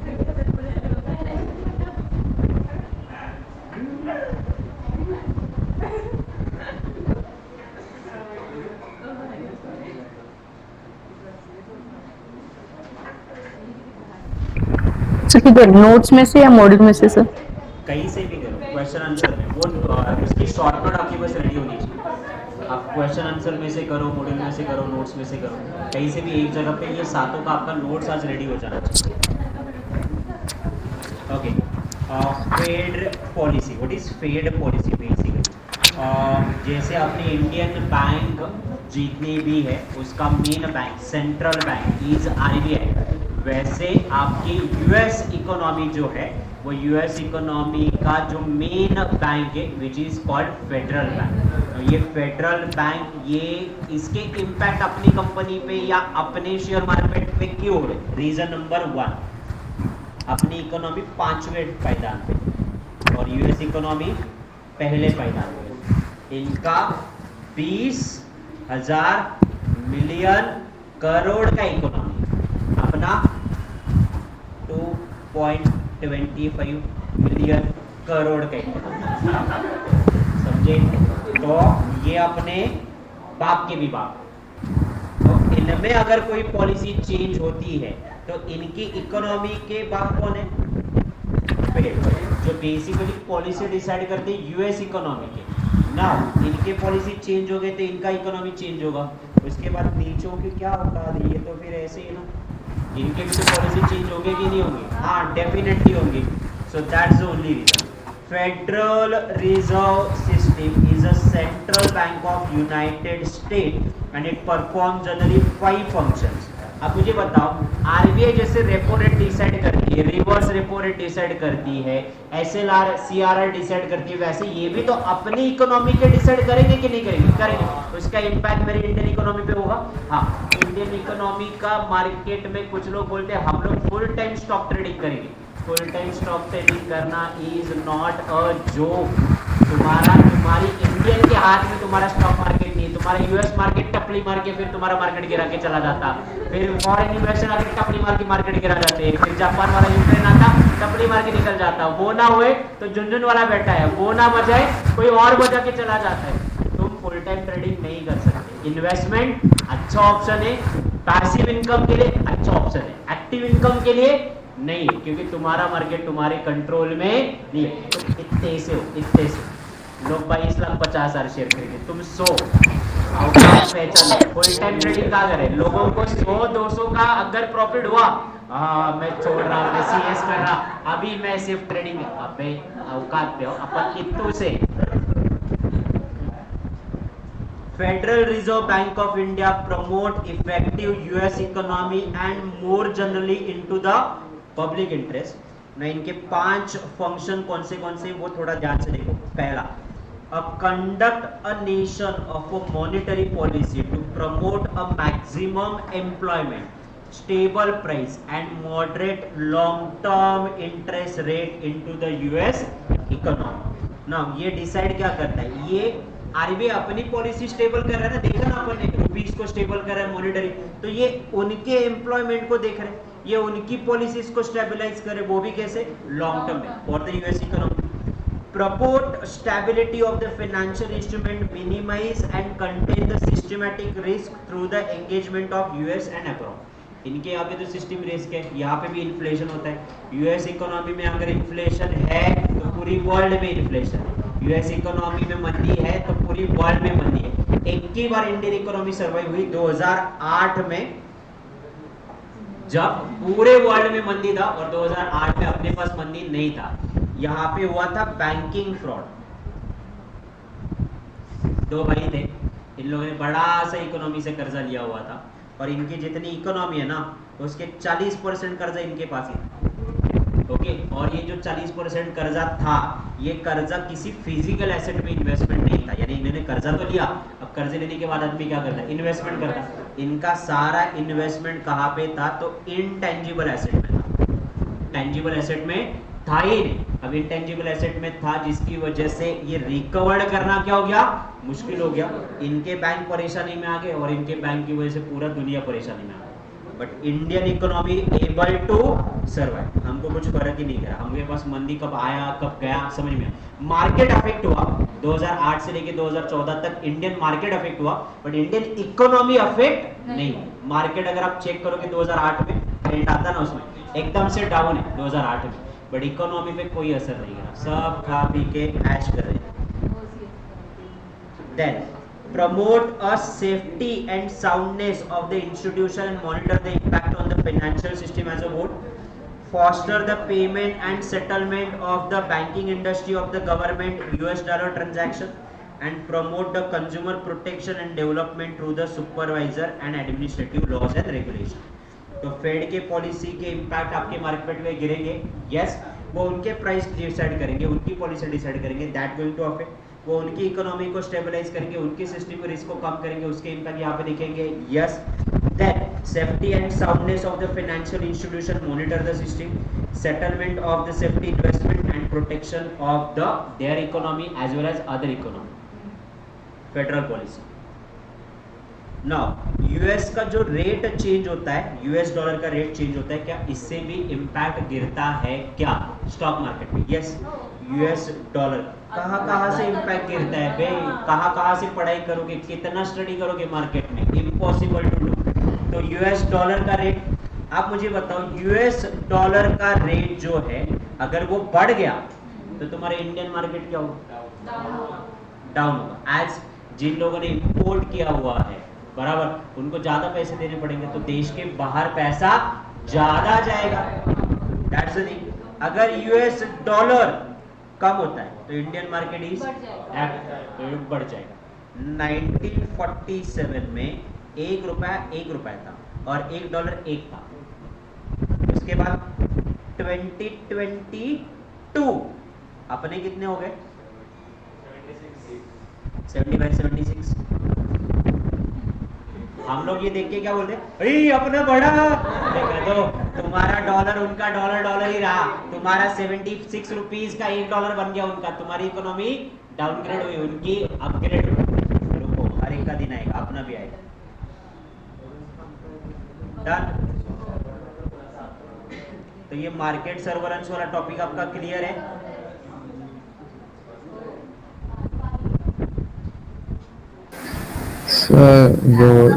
वो रुपये जो है वो 97 है। एक डॉलर का 97 है। मार्केट की अगर अपन बात करें स्टॉक एक्सचेंज, तो मार्केट रिलेटेड जितनी भी चीजें थी अपन ने कवर कर ली। 97 डॉलर का रेट नहीं रे बाबा। हाँ सर,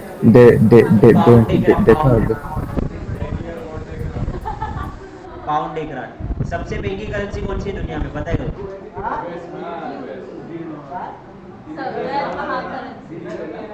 नहीं, दिनार। Dubai.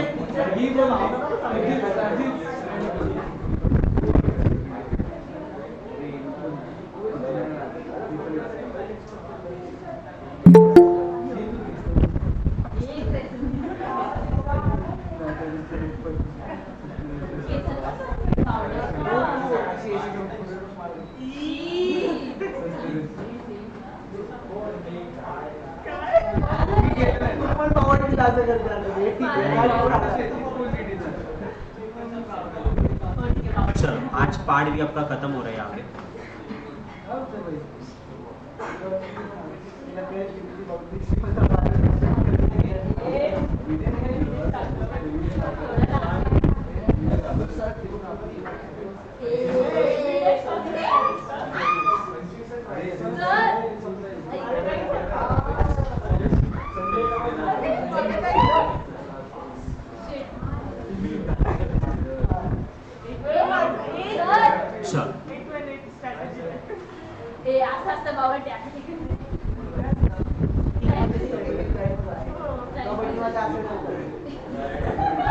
National level institution, okay.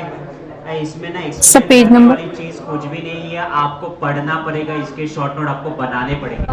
National level पे इंस्टीट्यूट कौन सा है? IDBI bank, Industrial Development Bank of India. अब Industrial Development Bank of India की आपको हिस्ट्री देनी पड़ेगी। Industrial Development Bank of India establish कब हुआ? 1964 में। कब? 1 जुलाई 1964 में। देन इनका काम क्या था? Provide medium finance, large finance to directly assistant to the project finance, technical fund and refund. ये आपको देना है, ये आपके नोट्स में से ही है। Then IFCI, that is industrial finance corporation of India. ये नॉन बैंकिंग फाइनेंशियल कंपनी 1948 में एस्टैब्लिश हुई थी। इनका काम क्या था? इंडियन एंड फॉरेन करेंसी में शेयर्स को सब्सक्राइब करना, अंडरराइट करना, बॉन्ड डिवेंचर्स को सब्सक्राइब अंडरराइट करना, या फिर आपको डायरेक्ट फंडिंग करके लोन देना, ये उनका काम था। ये कौन से इंस्टीट्यूशन है? ये सारे आपके नेशनल लेवल इंस्टीट्यूशन है। ये आपको ऐसे ही याद रखने पड़ेंगे, इसमें कोई शॉर्टकट नहीं। Industrial Development Bank of India SIDBI 2 April 1990 small जितने भी आपके small and medium scale enterprise है, माइक्रो एंटरप्राइज है, इनको फाइनेंस प्रोवाइड कर रहे थे।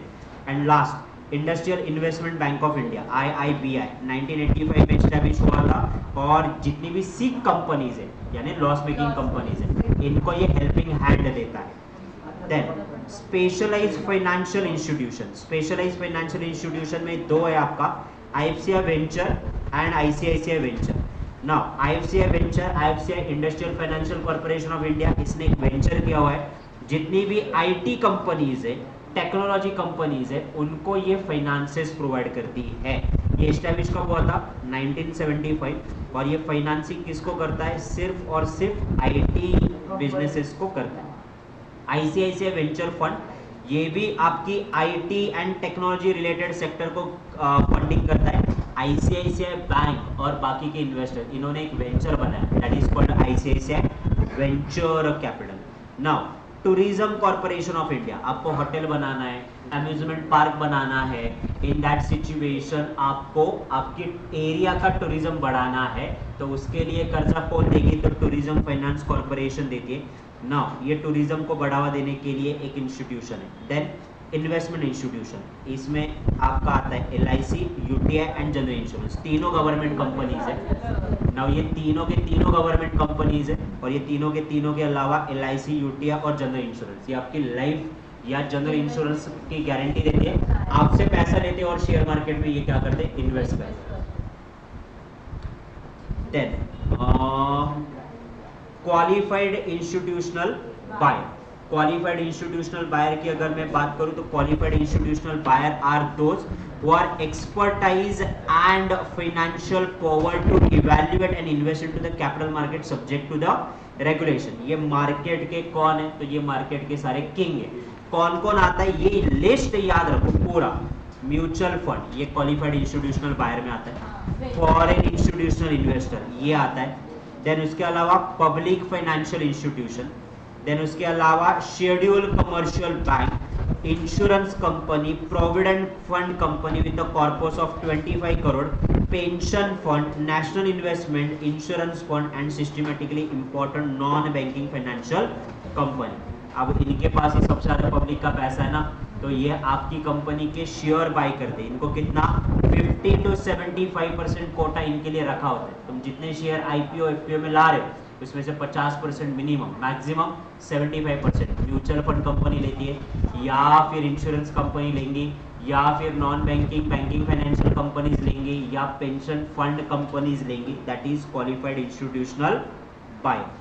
Foreign portfolio manager, foreign portfolio manager means a foreign person resident who is interested to invest in India with a prior registration with a SEBI. Now, foreign portfolio person who satisfy the prescribed eligibility criteria and register under the FPI regulation. Now, foreign institutional investor are merged into the one category. It is called foreign portfolio investor. Now, इनकी category 1 category and 2 category, दो categories के हैं, और even एक तीसरी category, ये अपन ने intermediate already cover किया है। अल्टरनेटिव इन्वेस्टमेंट फंड, ये नया आपके लिए, आराम से देखो। Now alternative investment is an asset other than traditional stock and bond. It is a alternative scheme of investment, tangible asset like precious metal, art, antique and coin, stamp and some of the financial asset of the commodity, private equity and distressed security, hedge and the carbon credit। Alternative investment fund ये invest कहाँ पे कर रहा है? Traditional asset छोड़ के बाकी जगह पे इन्वेस्ट कर रहा है। ट्रेडिशनल एसेट कौन से? अपने शेयर, शेयर के अलावा गोल्ड, सिल्वर, ये आपके ट्रेडिशनल एसेट है। फिक्स डिपॉजिट, तो ये इन्वेस्ट कहाँ पे करें? ध्यान से देखो, टेंजिबल एसेट है, और ये टेंजिबल एसेट कौन से? देखो precious metal, okay, precious metal. Then उसके अलावा आर्ट, एम ए हुसैन की पेंटिंग, देन एंटिक्स जो भी रहेंगे, गांधी जी का चश्मा, शिवाजी महाराज की तलवार, रेयर कॉइन्स, अमेजोन पे जाके देखो 1 रुपए का पुराना वाला कॉइन 50 रुपए 200 रुपए में बेचा जाता है। Then carbon credit, private equity and hedging और द कमोडिटी। मैंने एक न्यूज़ में पढ़ा था, बहुत दिन हो गए, और चाइना में कहीं तो ये डायनासोर का पुराना अंडा मिला था, तो जिसको मिला था इसने वो किसको जूलॉजी को बेचा उन्होंने, and he earn some around 200 crore out. अपने खेत में खेती कर रहा था, खेती करते करते अंडा मिला तो उसको लगा ऐसे ही रैंडमली रहेगा, तो इसने किसी और को दे दिया ऐसे ही दिखाने के लिए। जब साइंटिस्ट ने रिसर्च किया तो वो डायनासोर का अंडा था, तो they sold it at a price of 200 crore. Alternative investment fund, घराच्या खाली खणायला चालू कर, आता माझ्या घराकडे खाली काय डायनासोर नेवर नो, तिथं टेकडी होती, आला असेल झुरळात होतं त्यामुळे काही होत. असंच नको, ते वाईटच विचार कर, उलटे सुलटे सरळ विचार करू नको. डायनासोर नको आहे, त्याचा अंडा आहे, बावळे आहे. नको ती ते अंड फोडून पण खाऊन टाकेल. हिंसक प्राणी अंडा आहेत. ऑमलेट छोट्या करतात. छोट्या हिंसक प्राणी डायनासोर, आहेत. छोट्या डायनासोरला कोंबडी समजून खाऊ. अशी काही. Dinosaur biryani. Alternative investment fund समझ में आया? ये ट्रेडिशनल फंड में इन्वेस्ट नहीं करते, precious coins, metals, paintings, antics इसमें इन्वेस्ट करते हैं।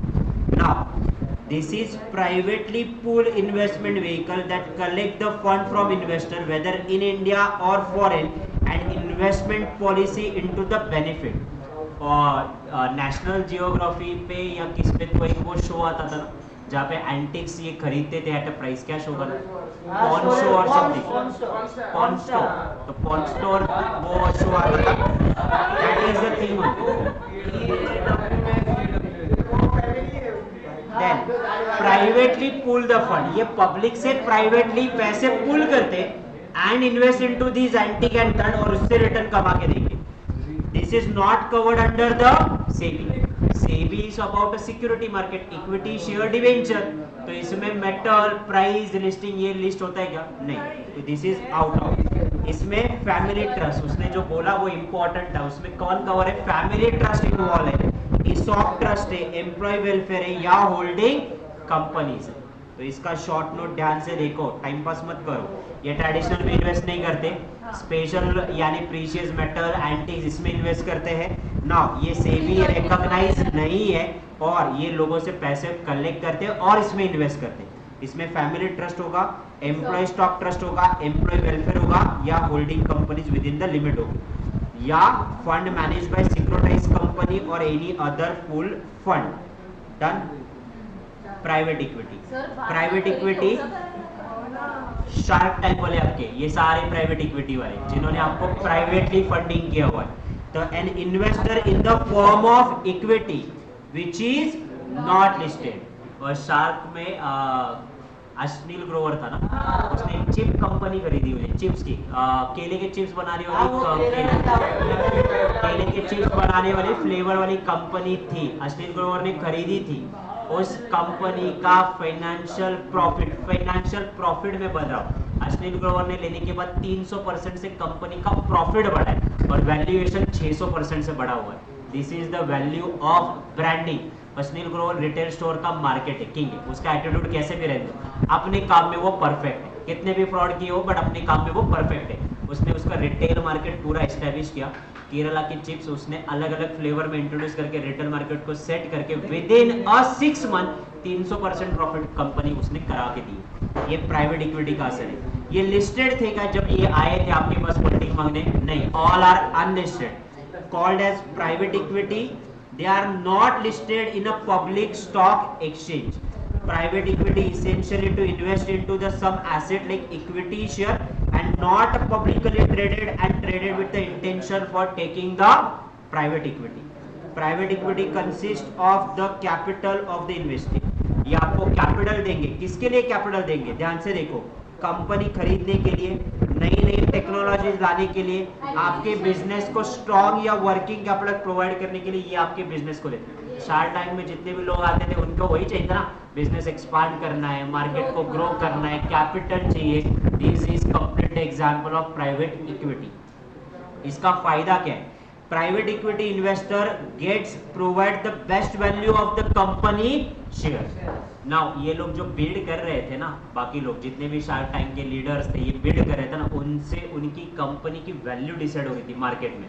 इन लोगों ने बोला था हाँ मेरे को 10 लाख में मैं 5% शेयर लूंगा, तो यानी 100% के लिए मेरी कंपनी की वैल्यू कितनी हुई, 10 करोड़ हुई। ये वैल्यू आपकी कंपनी का पता चलता था, तो इससे मेरी कंपनी की वैल्यू पता चलती। दूसरा, then long term investment into the company, company की वैल्यू क्रिएट होती है and not direct involvement into the company but substantial share of the company. ये कंपनी में डायरेक्टली इन्वॉल्व नहीं, but they are the holder. तो company की value पता करने के लिए, देन लिक्विडिटी पोजीशन को बढ़ावा देने के लिए, वैल्यू क्रिएट करने के लिए, और आपकी सब्सटेंशियल शेयर की वैल्यू इंक्रीज करने के लिए प्राइवेट इक्विटी किया जाता है।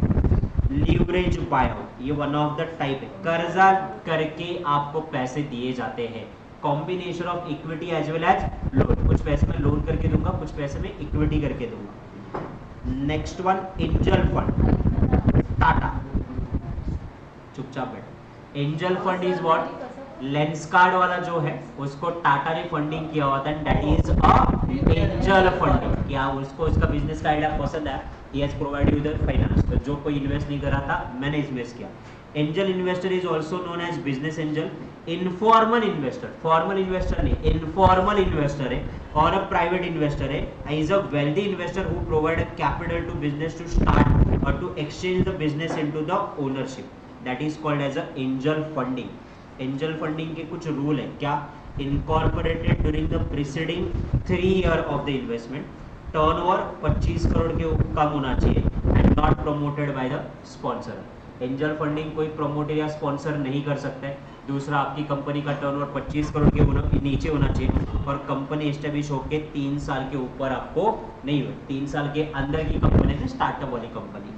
High net worth individual, high net worth individual is what, जिनकी नेटवर्थ की वैल्यू इंडिविजुअली 2 करोड़ या 2 करोड़ से ज्यादा है, that is called as a high individual net worth. अरे तुझे पप्पा वेगळं बोलतात. ओके, वेंचर कैपिटल फंड है तो पेंशन फंड। सरकार क्या करती है, आपकी सैलरी में से, जब गवर्नमेंट एम्प्लॉयज उनके सैलरी में से कुछ एक पर्टिकुलर कंट्रीब्यूशन कट करती है और रिटायरमेंट पे इनको क्या करती है, पेंशन देती है। नाउ जितने साल तक आप 5 साल 10 साल 15 साल 20 साल आप सर्विस करें, आपका वो पर्टिकुलर पार्ट कंट्रीब्यूशन कट किया जाएगा और वो इन्वेस्ट किया जाएगा। जब रिटायरमेंट आएगा उसी में से आपको रिटर्न देंगे, that is a pension fund. उसके बाद इक्विटी, प्रेफरेंस, ये सारा पार्ट आपका हो चुका है। एवढं मला तर लक्ष नाही.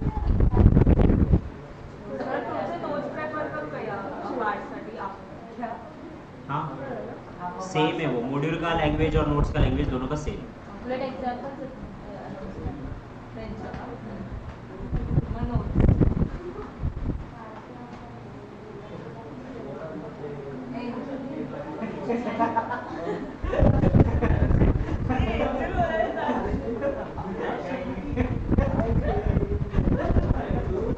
प्रायव्हेट आणि इक्विटी वगैरे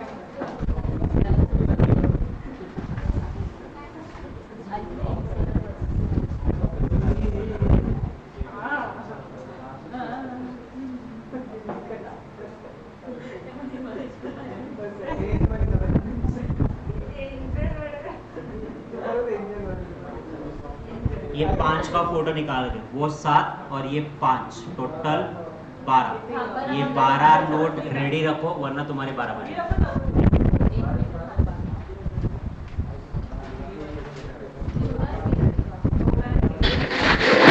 सर ASBA प्रोसेस भी बाकी है ना sir, ASBA process.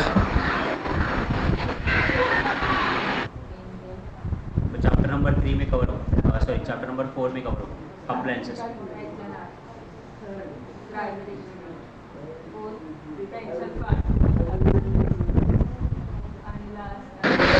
Sir chapter number 4 में ग्रीन शो ऑप्शन भी कवर करेंगे आप?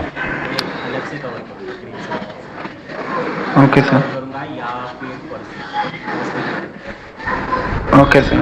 सर प्रैक्टिकल क्वेश्चंस कब कवर करेगा? प्रैक्टिकल क्वेश्चन कौन ये वाले लेसन के ये वाले लेसन के कल ही होंगे।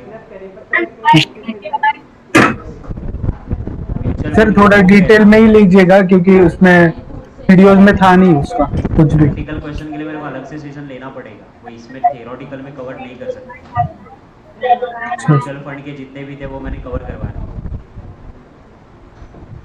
सो तो लाइक बी पार्ट में ये क्वेश्चन मतलब 12 क्वेश्चन पे ज्यादा फोकस करना है लाइक बात ज़्यादा लाइक इम्पोर्टेंट है बात। इस बार के लिए, जून अटेम्प्ट के लिए। Okay sir okay. बाकी भी करना है, ऐसे नहीं कि सिर्फ इतना ही करके जाना है, बाकी भी हाँ, हाँ, सर। ज़्यादा स्ट्रेस है। हाँ। Okay sir.